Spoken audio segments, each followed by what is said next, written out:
नमस्कार। मैं आप सभी लोगों का हार्दिक स्वागत करती हूँ, अभिनंदन करती हूँ। आज से हम एक ऐसा प्रोग्राम चलाने वाले हैं, एक ऐसा कार्यक्रम जो हम सभी करेंगे तो बहुत अच्छा होगा, क्योंकि जो भी कार्यक्रम में जितने ज़्यादा लोग एक साथ करते हैं, एक दिमाग से करते हैं, वो ज़्यादा आसान हो जाता है। ये है आज्ञा चक्र को कैसे जगाने के लिए उसकी जो प्रारंभिक प्रक्रिया है उसको हम करने वाले हैं। तो जैसा मैंने कल के वीडियो में बताया था, आज्ञा चक्र के लिए हम क्या कर सकते हैं। वैसे तो कई तरीके हैं, पर आज ये जो तरीका है थोड़ा सा चैलेंज है। हाँ, तो सबसे पहले हम, जैसे मैं आपको बताती हूँ अपना पहले दिन का जो आज का है, तो आपका जो पहला दिन है वो कल हो सकता है। मैंने जो है, क्योंकि मैंने कल से शुरुआत की थी, लेकिन मैं आप लोगों के साथ आज से फिर से कर रही हूँ। जैसा आज्ञा चक्र के लिए जो हम करते हैं, जो एक्सरसाइज है, उसके लिए उसका फ़ायदा सबसे पहला जो मुझे हुआ वो ये हुआ कि मेरी नींद बहुत गहरी हो गई, बहुत बढ़िया हो गई, बहुत हाई क्वालिटी हो गई। तो आज मेरा जो अलार्म था 5 बजे बजा होगा इसलिए क्योंकि मैं नहीं उठ पाई। मैं जो है, मुझे अंदर से लगा कि शायद 5 बज गए होंगे, लेकिन अलार्म नहीं बजा। तो थोड़ी देर और फिर जब मैंने उठकर देखा तो 6 बजने में 5 मिनट बचे थे।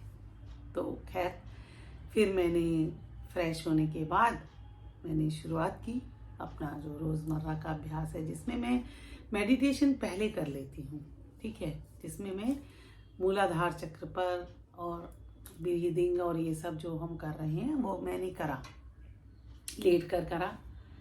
हाँ, जैसे मैं लेट गई शवासन में, मैं उन लोगों के लिए बता रही हूँ ताकि जो पहली बार देख रहे हैं वो मेरे से ऐसा ना लगे कि मैं कुछ अलग बात कर रही हूँ। तो फ्रेश होने के बाद मैं लेट गई और लेट कर मैंने अपनी सांसों पर ध्यान दिया, खुद को एडजस्ट किया और अपना सांस भरने के समय मैंने मूलाधार चक्र पर ध्यान लगाया। मूलाधार चक्र जो है वो हमारे एनस और यूरिन यानी मल द्वार और मूत्र द्वार के बीच में एक जगह है, उस जगह है। और ये जो कुंडलिनी है एक छोटे से जैसे लिंग की तरह रहता है, छोटा सा। तो वहाँ मैंने सांस भरने की शुरुआत, और मैं तो देखिए ऐसा करती हूँ, उस जगह जब मैं ध्यान लगाती तो जिस तरह हम शिव जी को जल चढ़ाते हैं, ठीक उसी तरह मैंने उस जगह अपनी सांस चढ़ाई, ठीक है, अच्छे से। और फिर जब मैंने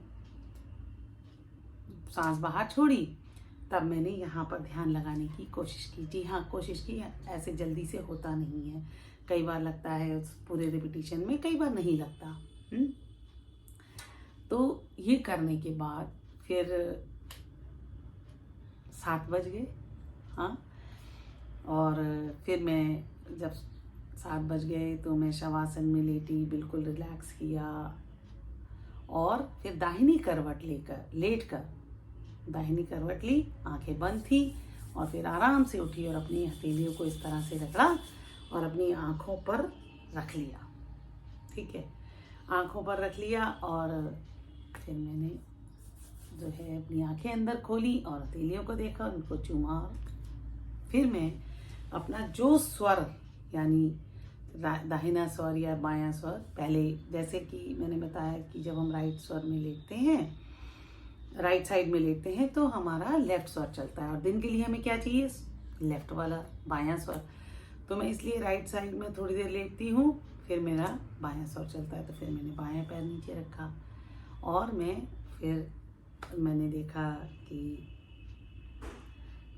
ये एक बात और बता दूं कि जैसे सूर्योदय मेरे दिल्ली में 7:05-6 पर होता है, तो 7:15 पर सूर्य का वो प्रकाश जो हमें चाहिए अपने आज्ञा चक्र के लिए वो होता है। 10 मिनट के बाद आता है। अभी सर्दियां हैं और आगे का पता नहीं मुझे कि कितनी देर तक रहता है। फिर उसके बाद 10 या 12 मिनट ही रहता है, उससे ज़्यादा नहीं रहता। उसकी फ़ोटो मैंने आपको थंबनेल में लगा दी है कि शुरुआत मेरी यहाँ से थी और जिस समय एंड किया है वो वहाँ था।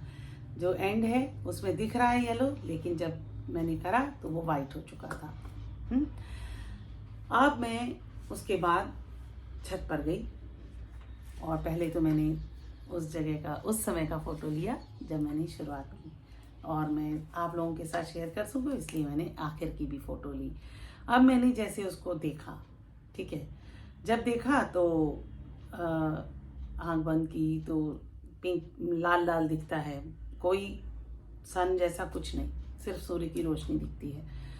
फिर उसको जैसे मैंने शायद 8-10 बार ऐसे ही देखा, आंख बंद की, आंख बंद करने के बाद देखते ही जैसे पलक झपकते ही आंख जैसे ऐसे है ऐसे, फिर 30 सेकंड तक मैंने कोशिश करी उसको देखने की, पर लाल लाल ही दिख रहा था, कोई सन जैसा गोला नहीं दिखा।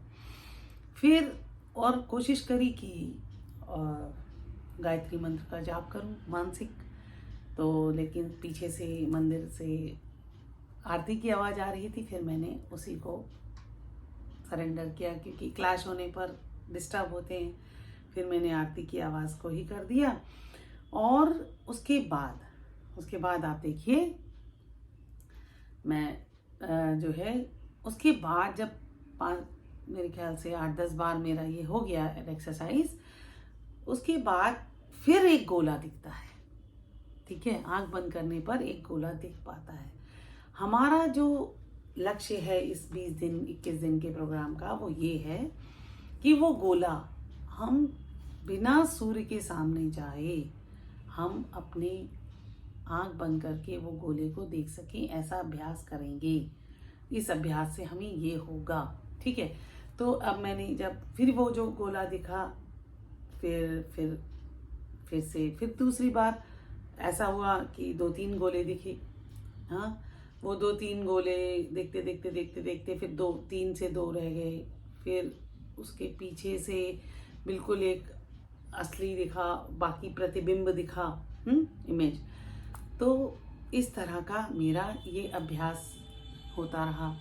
हाँ, आँख खोली, पलक झपकते ही बंद करी, उसकी छवि को अंदर देखने का प्रयास किया और 5 या 7 बार जो है मैंने सांस भरी और छोड़ी। सांस भरने और छोड़ने का तरीका वही है कि अपने शिव को अपनी प्राण चढ़ा दिए। हाँ, प्राणवायु से हमने संस्कार किया।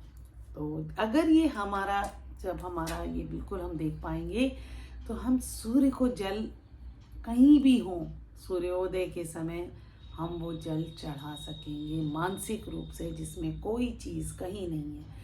तो अब मैंने जब इस तरह से किया तो फिर उसके बाद मैंने अपने सूर्यदेव को नमस्कार किया और गायत्री मंत्र को एक बार मन ही मन कहा और फिर मैं नीचे आ गई। और फिर नीचे आने के बाद मैंने जो है अपना नहाने की तैयारी की। फिर मैं नहाई और फिर मैंने अपना जो बेसिक नाश्ता है वो किया, और नाश्ते में मैं भीगे हुए बादाम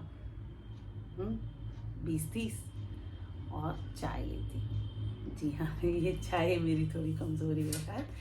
तो अच्छा, अब वो लोग जो सूर्य कभी ऐसा भी हो सकता है कि बादलों की वजह से सूर्य आपको ना दिखे, उस समय पर उस तरफ करके आप कोशिश करें कि सूर्य को मन ही मन यहाँ पर देख सकें। और जिसको तब भी नहीं तो फिर एक बिल्कुल कमरा अंधेरा करके एक कोई लैंप जलाएं, दिया जलाएं और उस जगह यही अभ्यास करें। वही दीपक की जो लौ है वो आंख बंद करके देखने का प्रयास करें। ये मेडिटेशन के लिए भी एक प्रारंभिक स्टेप हो सकता है और अदरवाइज भी। तो ये मेरा आज का रूटीन था। तो आप भी करिए और मुझे अच्छा लगेगा, आपको भी अच्छा लगेगा। यकीन मानिए, जो सुबह का जो सूर्य होता है, अगर वो इतना अट्रैक्टिव होता है कि जो 1 से 3 सेकंड का समय है, मैं लगता है बस इसको ही देखूं सब भूल जाऊं। रियली मेस्मराइजिंग, बिल्कुल सम्मोहित कर देता है। तो आपका अनुभव देखिए आप, तो आप दीपक से कर सकते हैं, कोई लैंप से कर सकते हैं, इससे कोई फर्क नहीं पड़ेगा। फर्क थोड़ा सा बस ये पड़ेगा कि जो सन के समय हम करेंगे तो एक तो हमारा बायोलॉजिकल क्लॉक अच्छी होती है, सूर्य के दर्शन प्रातः करने से हमारा मन प्रसन्न रहता है। अब मैं थोड़ा सा बताऊं, जैसे हमारा जब मूलाधार चक्र में आपको एक ऐसी चीज़ बताने वाली हूँ कि मूलाधार चक्र हमारे जो दुनिया का सबसे बड़ा आनंद होता है, भौतिक आनंद यानी सेक्स, वहाँ उसके वो छुपा है। ठीक है, अब जब हमारा मूलाधार चक्र बैलेंस होता है तब क्या होता है कि हमें वही आनंद, उस आनंद को हम सोचिए जिंदगी में पूरी, जब हम सेक्स ना करके सिर्फ वहीं पर वो आनंद ढूंढ लेते हैं बिना सेक्स के, तो वो आनंद हमारे पूरे दिन में हर चीज़ में हमारे मन में नज़र आता है, हमें फील होता है। तो जब हमारा मूलाधार चक्र बैलेंस होता है तो हमें एक जनरल तरीके से आनंद की अनुभूति होती है। और आज्ञा चक्र जो है, इसको उससे हमारी स्पिरिचुअल यानी आध्यात्मिक उन्नति होती है।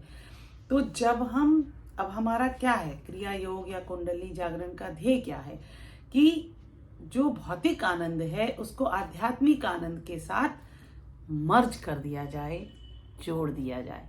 तो जब ये दोनों मिल जाते हैं तो एक बैलेंस तरीका है, ना सिर्फ आध्यात्म से काम चलने वाला है और ना सिर्फ फिजिकल आनंद से काम चलने वाला है। इन दोनों को एक साथ मर्ज करना तो हमारा वो है, ध्येय है। जिस तरह से आप सोचिए, जो सूर्य की रोशनी है वो हमारे पूरे व्यक्तित्व में आ जाए तो हमारा व्यक्तित्व कैसा होगा। हाँ, तो हम जब ये प्राणायाम के द्वारा, सांस के द्वारा बार बार इस संबंध को सुदृढ़ करते हैं तो हमारे ये दोनों आध्यात्म और फिजिकल, हाँ, ये दोनों बैलेंस्ड रहते हैं, दोनों में कनेक्शन रहता है। ये नहीं कि जब आध्यात्म है तो फिजिकल कुछ नहीं, हाँ, और जब हमारा फिजिकल तरीके से हम इन्वॉल्व हो रहे हैं तो भूल गए कि हमें क्या करना चाहिए और हमारा आध्यात्म कहाँ चला गया। तो इन दोनों के बीच में मर्जिंग का हमारा उद्देश्य रहता है कि जो हमारी फिजिकल एक्टिविटीज़ हैं, जो हमारी रोज़मर्रा की ज़िंदगी है, वो हर एक्टिविटी हो, धन भी हो, स्वास्थ्य भी हो, रिलेशंस भी हों, लेकिन दोनों मिलके हों तो खूबसूरती रहती है। आनंद आपका, जिसको बोलते हैं अक्षुण्ण यानी एटर्नल आनंद चाहिए, तो ये इसी के द्वारा संभव है। तो फिर मिलूंगी आपको। अगर आपको मेरे वीडियो अच्छा लगता है तो चैनल को सब्सक्राइब करना और शेयर करना ना भूलें और लोगों को जोड़ें। मैं चाहती हूँ इससे सभी वर्ग के लोग करें और इससे लाभ उठाएं, मेरा ये ध्येय है। तो फिर मिलूंगी, तब तक के लिए नमस्कार।